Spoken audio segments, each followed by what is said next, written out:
Assalamualaikum warahmatullahi wabarakatuh. Pada yang saya hormati beliau Ustaznya sering-seringkan di hidupnya. Alhamdulillah langsung bisa berjangka bertemu sama beliau. Ini saya ingin tanya Gus tentang buku yang panjenengan tulis pedoman memahami keadaan nisbat nasab, kaidah nisbat nasab halaman 18 itu ada bahasa anna jami'a hurufil ansab la yumkinu an takunaka mi'atan. Kemudian di bawah ada sebutkan walakinna isbatahu yahtaju ila bayyinatin.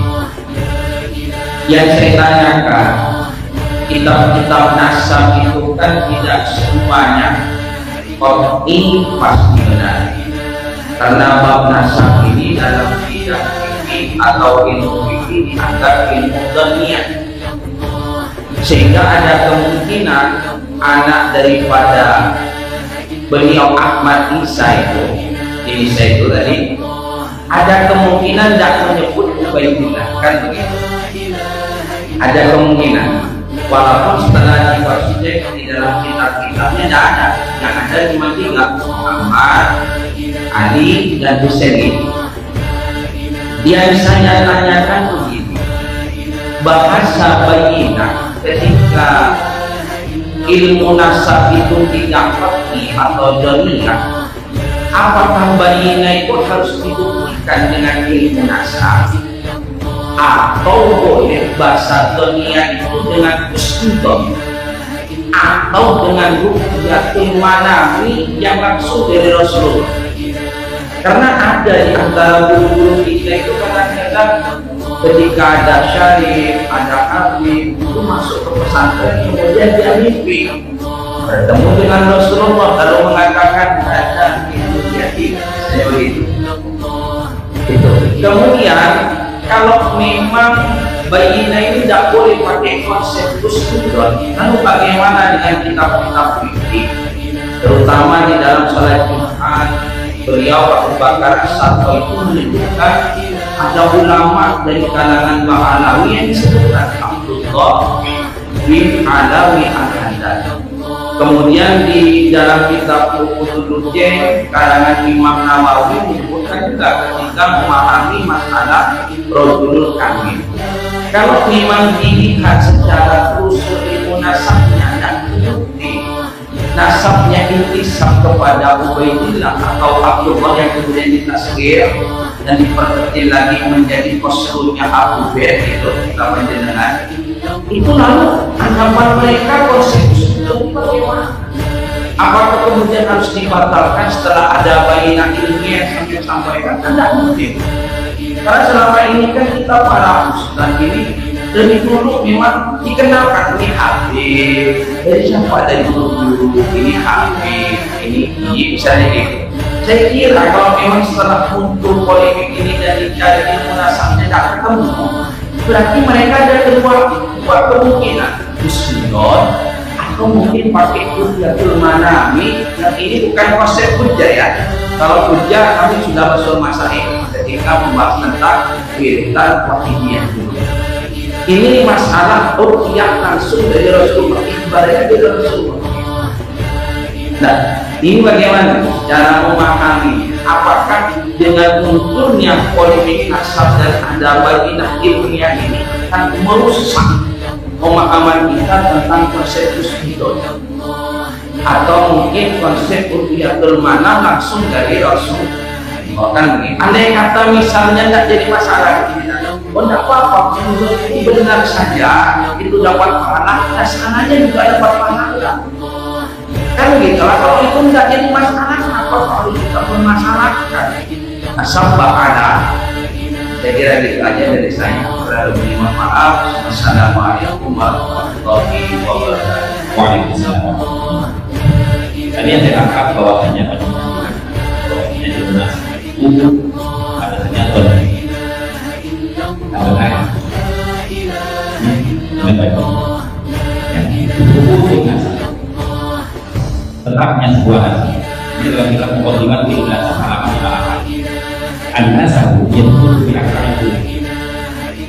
Nasab itu bisa tetap berdasarkan 4 metode. Yang pertama, Al-Quran.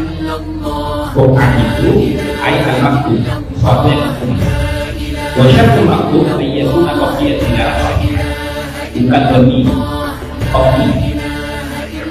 Paling satu dua ayat kopi. Boleh satu dua ayat kopi. Dan tidak semua yang ditulis itu benar adanya. Boleh satu dua ayat kopi itu maksud. Dan tidak semua yang ditulis itu sesuai dengan apa yang dimaksud oleh si penulis. Nasab itu tidak dimungkinkan kau kita. Nasab itu bisa terisbat. Tidak dimungkinkan kau kita apabila terdapat di dalam catatan ulama atau kitab ulama nasab. Bisyartin ayyatun ahadzal maktub wa tidak akan langsung. Harus berdasarkan dalil-dalil yang bersifat pasti terhadap tokoh yang dimaksud. Kenapa? Karena ilmu nasab ini amrullah manshalat biru'yati adalah suatu disiplin keilmuan yang tidak menerima adanya pendapat di dalam. Artinya ilmu nasab tidak ada perbedaan. Makanya di dalam istilah-istilah ilmu nasab itu tidak ditentukan ijma ada yang ada itu kita dan ada asal itu kan ada kisah dalam ilmu nasab dengan boleh pelajari. Jadi kalau panjenengan mau mengikuti politik maka anda harus ikut poin itu yang ilmin masal dirubu yang ilmu itu punya sumber referensi dan rujukan pada ayukhul hadar itu. Maka janganlah anda itu mengambil pahaman terhadap ilmu nasab ini illa min masadirihi wa maraj'ihi al-mu'tamadah, kecuali dari sumber-sumber dan rujukan-rujukan yang terpercaya di bidang ilmu nasab.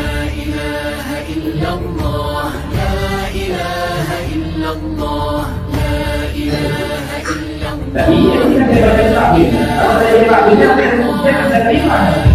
Jadi kan kita Ustaz ya. Kalau tadi kan itu penting. Sekarang kan jadi kita kita kan ya syurutu ihtimali ru'ah. Syarat menggunakan catatan ulama nasab atau kitab ulama nasab. Yang pertama, anda tahu bahwa ada usul. Hendaknya catatan ulama nasab yang kita jadikan referensi atau kitab ulama nasab yang kita jadikan referensi tidak boleh menyelisihi kepada usulnya. Itu yang pertama. Yang kedua, anda takuna dhanniyatan dinalah ala bukan dhanni, tidak boleh dhanni. Dari mana panjenengan tadi mengatakan bahwasanya itu? Ya, Bu. Bentar Gus ya. Ini cuma saya memahami di dalam beberapa literatur.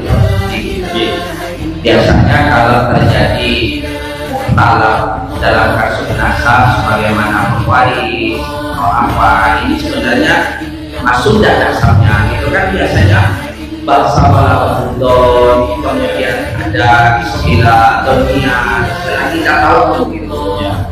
Atau mungkin ada bayinat min haitsu syahid atau mungkin ada massudur bil kutub gitu. Itu kan bisa dijadikan juga untuk menyampaikan ini nasabnya ke sini kan begitu. Nah, itu kan kalau bab fikih, kaidah fikih selain tauhid itu kan dunia. Madal madal ilmunya kan dunia. Kalau yang panjenengan baca ini kan bidang kitab nasab itu untuk ilmu nasab secara valid. Kalau secara fikihnya kan apa salah kemudian dibaksakan dunia kan begitu. Soalnya kan rata-rata fikih tidak ada yang dunia, semuanya dunia. Buktinya di dalam kasus itu mesti terjadi ikhtilaful ulama, kayak di dalam hadis kan banyak oleh awal saya. Ya. Artinya kalau memang kita pakai pemahaman panjenengan dan melalui pendekatan ilmu kita nasab, ulumul nasab, asal, boleh jadi ini adalah yang pertinya dari sisi kita menelusuri betul. Ya. Ini nasabnya ini, tapi dalam kasus-kasus tertentu konsep nasab ini kan bisa secara dolnya. Angan-angan saya gitu. Ini secara panjenengan kenapa? Nggak, tadi kan begini, kan tidak, apakah tidak bisa meyakini secara benih dalam bahasa Sultan kan, karena mendapatkan informasi dari para guru kita bahwa itu yang tadi. Nah, apakah guru-guru kita itu sudah melakukan penelitian ketika dia menyatakan bahwasanya orang ini adalah guru yang tadi? Terus salah gitu. Ya salah dong.